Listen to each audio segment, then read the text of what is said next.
निरंजन जी, कुछ आपका मन श्वास पर केंद्रित हो रहा कि नहीं? जी, हो रहा है। अभी तो शुरुआत है, मन भागेगा, बहुत जगह जाएगा। जी, आलस भी आएगी, नींद भी आएगा, झपरी भी आएगी, जी, लेकिन डरना नहीं है। जी, डट करके सामना करना है। जी, और ये सामना यहीं भर नहीं, हर जगह काम आएगा, जी, क्योंकि ये आपका अपना निजी काम है, क्योंकि आपको आजीवन साधु जीवन में रहना है। इसलिए ये जैसे भोजन दोनों टाइम करना है, भोजन बिना जैसे शरीर नहीं चलता है, जी, पानी बिना जैसे शरीर नहीं चलता, श्वास बिना शरीर नहीं चलता है, ऐसे ही ये अपना निजी काम है। इस काम को आपको हर काम को छोड़ के करना है। जी, समय जैसे ही 5 बजे, चाहे सुबह हो चाहे शाम हो, जी, आप अपने कक्ष में 5 मिनट पहले ही आ जाइए। जी, बैठिए, ध्यान करिए, अपने मन को अपने श्वास पर केंद्रित करिए। जितना अभ्यास आप करेंगे जी, उतने ही आपके लिए फायदेमंद होगा। जी, ठीक है ना? जी, रामतर बाबू जी। आज की स्थिति कैसी रही? बीच बीच में कुछ बेदान आ जाते थे। हाँ, असल में जब मन में कुछ रहता नहीं है, शांत हो जाता मैं। तो मन शांत हो जाता, कुछ नहीं रहता, बेचैनी, व्याकुलता, घबराहट, चेतना, सतर्कता, सावधानी कुछ नहीं रहती है जब, तो यही दशा होती ही है।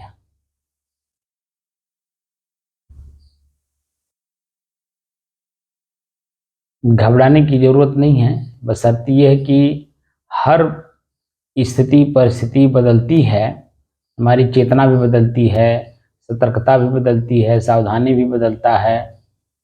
ठीक है ना? जी, सब कुछ बदलता है। बदलते बदलते एक अवस्था ऐसी आती है कि किसी का भी भान नहीं रह जाता है। जब किसी का भान नहीं रह जाता है बाहर से, तब यह स्थिति बनती है। लेकिन जैसे ही, क्योंकि उसके आगे का पता नहीं है, तो तुरंत मन कहता है यार आज तो मैं नींद में आ गया। अरे वही स्थिति तो हम लोग जानने के लिए तो बैठे ही हैं। नींद अवस्था ही हमारी अपनी अवस्था है।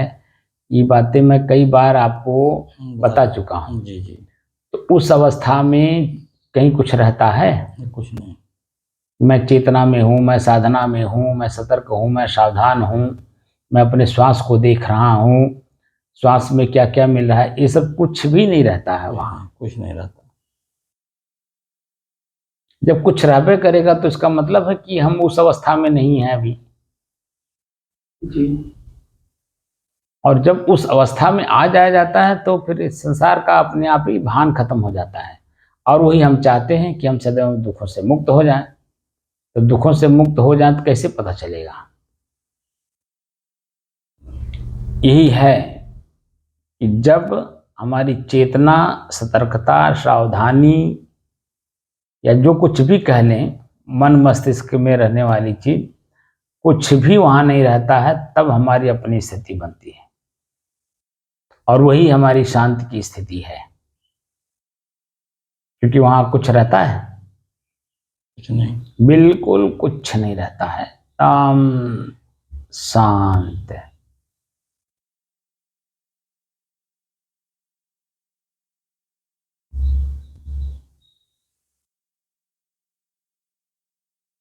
मन की किसी भी प्रकार की क्रिया नहीं रहती है।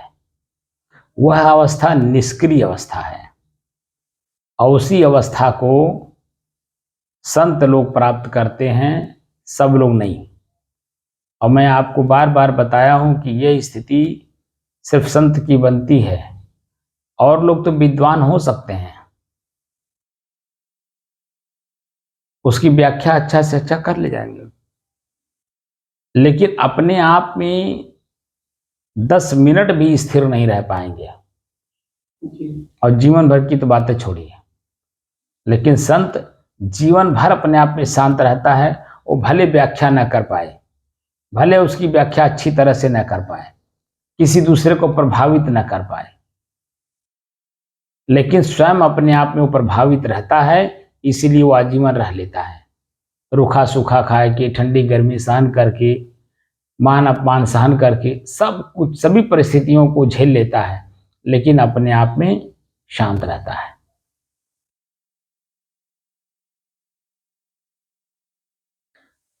लेकिन जो अनुभव जन्य है, अनुभवजन्य क्रिया होती ही मन से है, और मन पकड़े हुए है तब तक कोई चीजें बनती नहीं। उसे विद्वता कह सकते हैं, विद्वान हैं,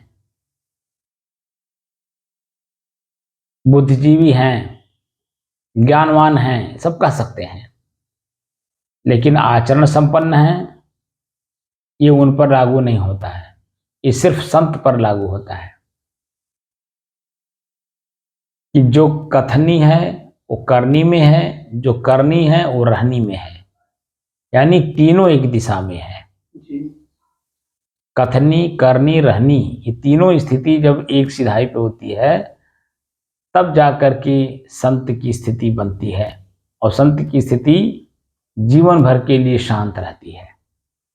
वो दूसरे की तरफ नहीं देखता है, ना दूसरे को प्रभावित करता है, बल्कि स्वयं की तरफ देखता है, और स्वयं अपने आप में स्वयं से ही प्रभावित होता है।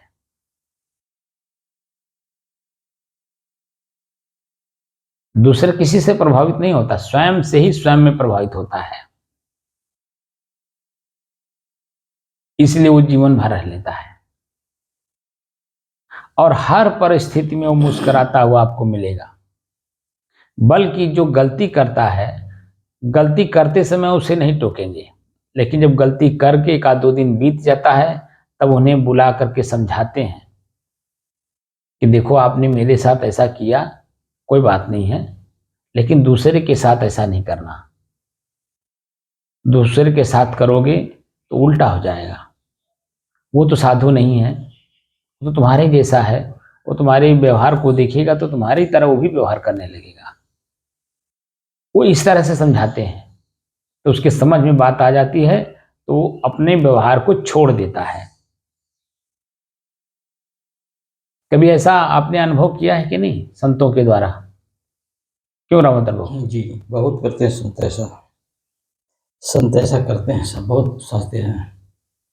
लेकिन क्या ऐसा कार्य दूसरे लोग कर पाएंगे? नहीं, संत कितना कौन कर पाएगा, संत ही सह पाते हैं। इसीलिए कहा जाता है कि आग लगी आकाश में, झरी झरी गिरे अंगार, और संत न होते जगत में तो जरी मरता संसार। सारा संसार तो उसी आग में जल ही रहा है, और संत के पास जाने के बाद भी अगर वो जल रहा हो, उसका हृदय शांत ना हुआ हो, तो आप बता दीजिए कहाँ होगा। इसीलिए कहा जाता है कि भीतर से उपजा नहीं, ऊपर से भावदास, और कब तक हरियरी रहेगी छप्पर पर की घास।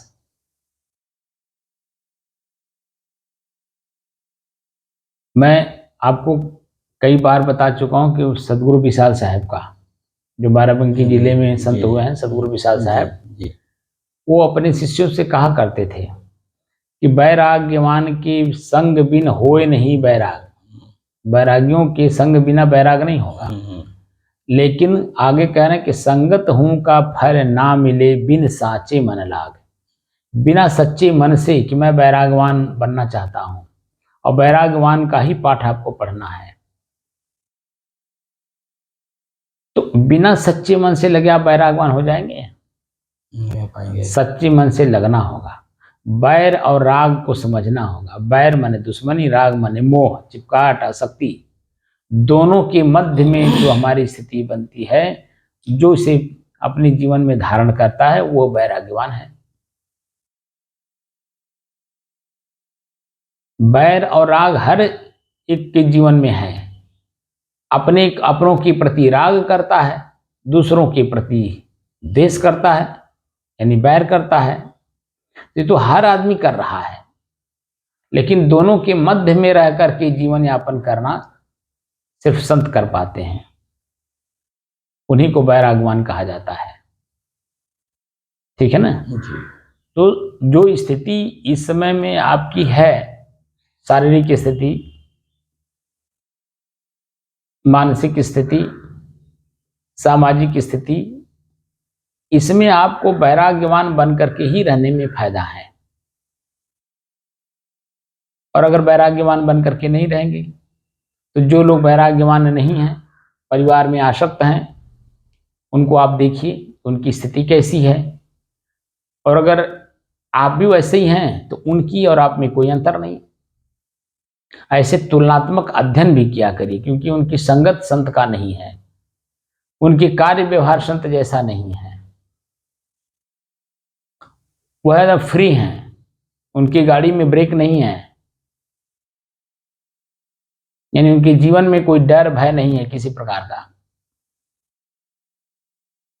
इसलिए जो मन में आता है बोलते हैं, जो आंख देख लेता, जो कान सुन लेता है, उसी को सत्य मान करके तुरंत उसका जवाब दे देते हैं। क्रिया बदल जाती है। जो शांत स्थिति पहले रहती है, वो शांति स्थिति तुरंत अशांति में बदल जाता है।